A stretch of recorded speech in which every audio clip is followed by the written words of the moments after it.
Alors, Epinette, est-ce que tu veux introduire de plus en détail Euh, nous recevons pour vous aujourd'hui Monsieur Konaïd Akwedenudje, qui est juriste, fervent défenseur des droits humains. Et il est justement là aujourd'hui parce qu'il est de passage à Paris et j'ai tenu à ce qu'il soit là pour nous parler d'un sujet qui est quand même capital, c'est le contentieux stratégique. C'est un thème juridique je ne vais pas mettre la charrue avant les bœufs, qu'il va nous expliquer plus amplement tout à l'heure. Et, et voilà, donc nous allons l'écouter dans quelques instants, j'espère. Eh ben, je le laisse venir. Voilà. On lui donne un micro-cravate, de préférence un micro qui fonctionne, hein, Ouais. s'il s'allume. Voilà, le micro allumé, tu peux le brancher et voilà. Et pendant ce temps-là, je fais quelques petites modifications.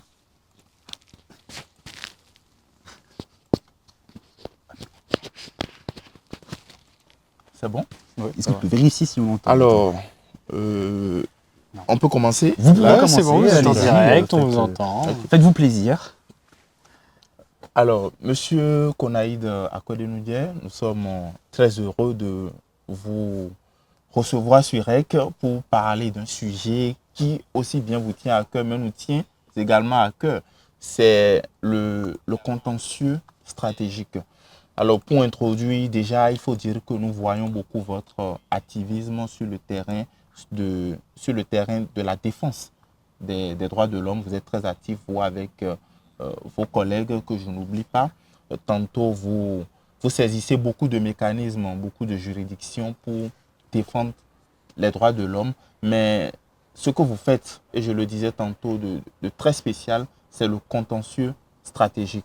Alors, je vais vous demander, parce que les thèmes juridiques et autres, ce n'est pas toujours évident. Vous avez devant vous un élève de la 6e ou de la 5e qui veut comprendre. Qu'est-ce que c'est que le contentieux stratégique? Alors, merci Epinette de m'inviter ici et merci à REC de me donner l'opportunité de m'exprimer sur vos ondes ici. Alors, quand on parle de contentieux stratégique, on est dans le domaine des droits humains, on est dans le domaine de la démocratie et de l'état de droit. Alors, quand on parle de droits de l'homme, c'est simplement l'ensemble des droits, des prérogatives dont nous jouissons, du simple fait que nous sommes des êtres humains. Et ces droits-là doivent être garantis et protégés par les États.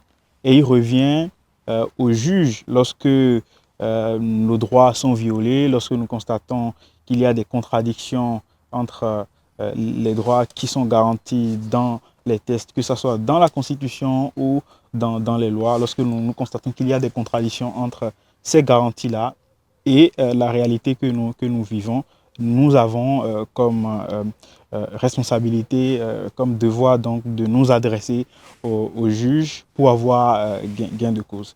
Et notamment lorsqu'on est dans le cadre d'un état de droit qui suppose un état dans lequel aussi bien les gouvernants que les gouvernés sont assujettis à la règle de droit, laquelle règle de droit respecte les principes fondamentaux liés aux droits humains, notamment la dignité de la personne humaine, l'égalité, les valeurs de justice et de liberté.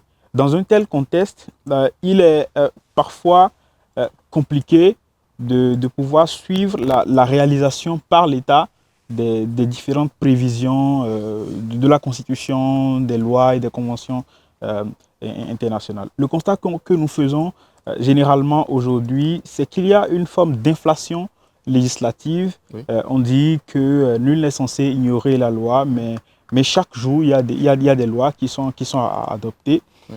Et à peine les citoyens ont l'information à la radio que le lendemain, on sent déjà le besoin de renouveler, de modifier, de compléter ces lois. Et il y a des milliers de décrets d'application, de tests réglementaires qui sont pris pour assurer l'application de ces différents éléments-là. En dehors de cette infraction législative qui est fondamentalement un problème de mauvaise législation, c'est-à-dire qu'on a, Vous pensez?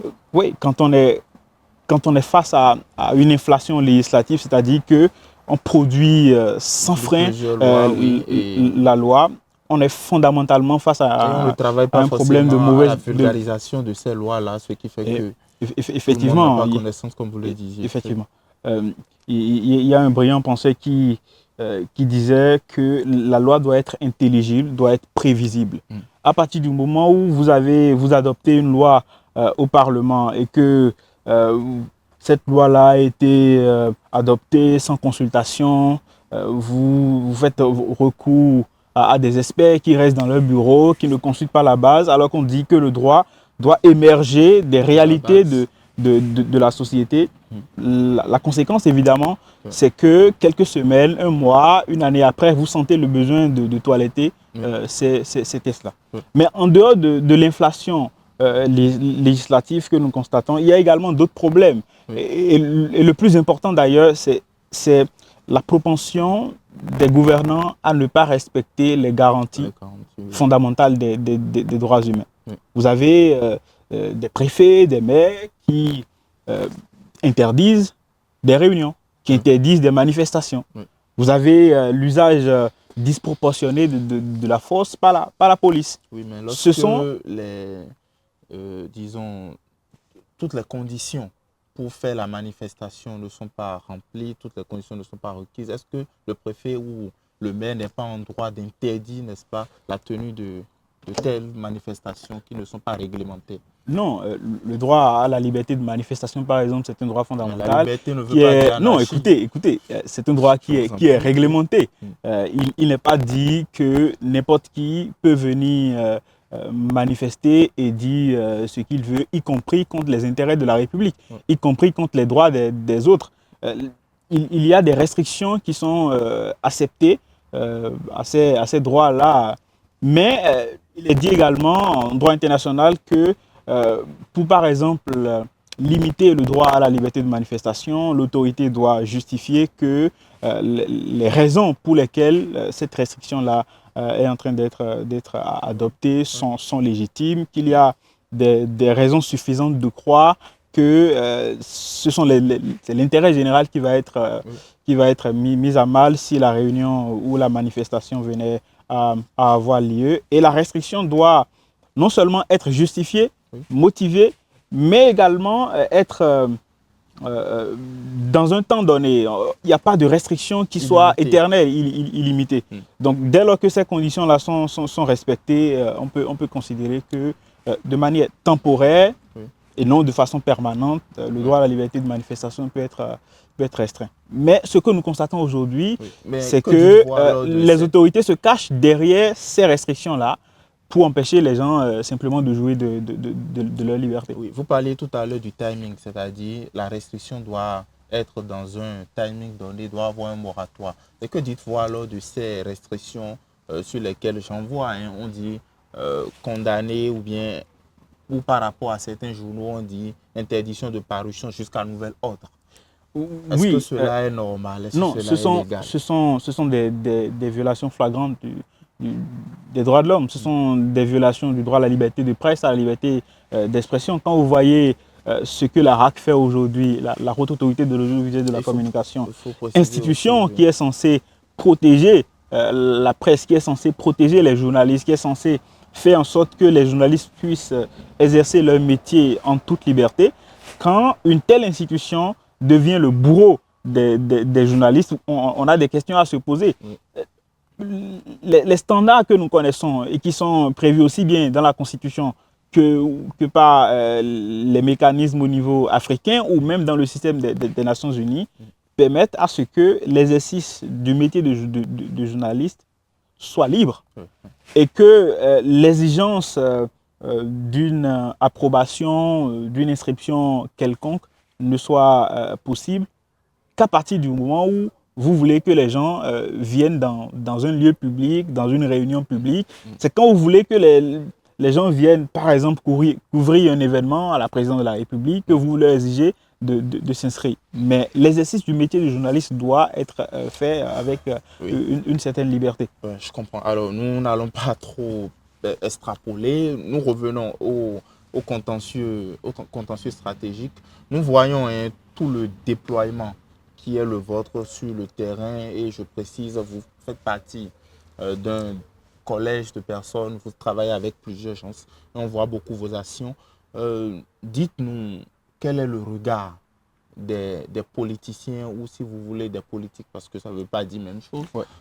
Quel est leur regard, on va dire politicien, sur toutes ces actions que vous menez? Comment perçoivent-ils la chose? Est-ce que vous avez souvent gain de cause lorsque vous saisissez les cours et tribunaux? Alors d'abord, ce que nous faisons. Le travail que nous faisons avec Landry Adélakun, Fréjus Atiloglo, Romain Xissou et Miguel Cueto, c'est de traquer les incohérences qui subsistent dans l'ordre juridique interne dans notre pays. C'est de traquer toutes les violations des droits humains qui sont commises aussi bien par les tests, aussi bien par les normes que par les autorités en charge, les porteurs de responsabilité en charge de leur mise en œuvre. C'est ainsi que la Cour constitutionnelle du Bénin est saisie, la Cour africaine des droits de l'homme et des peuples, la Commission ou d'autres mécanismes sont saisis pour que les principes supérieurs soient respectés. Je vous donne un exemple basique. En 2023, on a organisé les élections législatives au Bénin et après, à l'issue de ces élections, un parti politique qu'on appelle le parti les démocrates est sorti minoritaire au sein du Parlement, on doit désigner des membres qui vont siéger dans les différentes commissions du Parlement. Lors de ces élections, ce parti minoritaire s'est retrouvé avec aucun poste parce que écrasé par la majorité. Or, la Constitution dit que même en démocratie, il y a un minimum de droits qu'il faut respecter pour la minorité. Nous, on a estimé que cela viole la Constitution. Nous avons saisi le juge constitutionnel qui a bien fait de constater effectivement qu'il y a violation de la Constitution et a ordonné à l'Assemblée nationale, a ordonné au président de l'Assemblée nationale de reprendre les élections. Mais on vous donne beaucoup d'autres cas sur la question de l'égalité entre hommes et femmes. Par exemple, les articles 6 et 12 du Code béninois des personnes et de la famille, nous sommes arrivés à faire constater au juge constitutionnel et après au législateur que le fait que l'homme soit en mesure de transmettre son nom de famille à son enfant et que la femme ne soit pas en mesure de le faire dans les mêmes conditions, que cela constitue une violation du principe d'égalité. Le juge constitutionnel l'a accepté et a demandé à l'Assemblée nationale j'ai vu passer ça. Et le Code béninois des personnes et de la famille a été révisé pour ça. Et on a plusieurs cas qu'on peut citer à longueur de journée. Alors aujourd'hui, on peut dire donc que les fruits de votre côté pour vos combats tiennent la promesse des fleurs. Nous sommes pas toujours, parce que dans le contentieux stratégique, il y a quelque chose d'incertain. Parfois, on va provoquer le juge, on va sortir le juge de son dernier retranchement pour l'aider à prendre des décisions audacieuses qui dépassent parfois les prévisions formelles qui parfois peuvent empêcher le juge d'assurer une protection effective des droits de l'homme. Parce qu'effectivement, les lois que nous adoptons peuvent, avec le temps, devenir obsolètes, protéger moins les droits fondamentaux. Et c'est le rôle du juge d'assurer la continuité, d'assurer l'actualisation de notre arsenal juridique et de faire en sorte qu'en tout temps et en tout lieu, et sans discrimination, que les droits de la personne soient respectés. Alors, on sent que vous êtes un passionné de droit. Quand on vous écoute, franchement, on a envie de rentrer dans votre gorge. Alors, je crois que nous allons finir avec une dernière question. Et dire, vous faites quand même quelque chose de courageux. Vous menez des actions courageuses, pour ne pas dire risquées. Alors, quelle est votre plus grande peur? Ne vous sentez-vous pas dans le collimateur de ces personnes dont je viens de citer le nom? Quelle est votre grande peur lorsque vous menez toutes ces actions? Je dirais que notre plus grande peur, plus que toute autre chose, c'est de ne pas être compris. Le Pas travail, d'être emprisonné. non, c'est de ne pas être compris. Ok. Parce que c'est Bon, y a à pas partir de du moment où raison nous ne que sommes vous pas soyez compris emprisonné, qu'on peut aller injustement en prison. Ouais. Le travail de contentieux stratégique, ce n'est pas contre un gouvernement, ce n'est pas contre la République. C'est au profit de la République, c'est au profit des droits de la personne qui sont garantis dans notre Constitution. En traquant les incohérences qui existent dans l'ordre juridique, en faisant en sorte que les autorités en charge de la conduite de notre nation puissent respecter les droits garantis par la Constitution.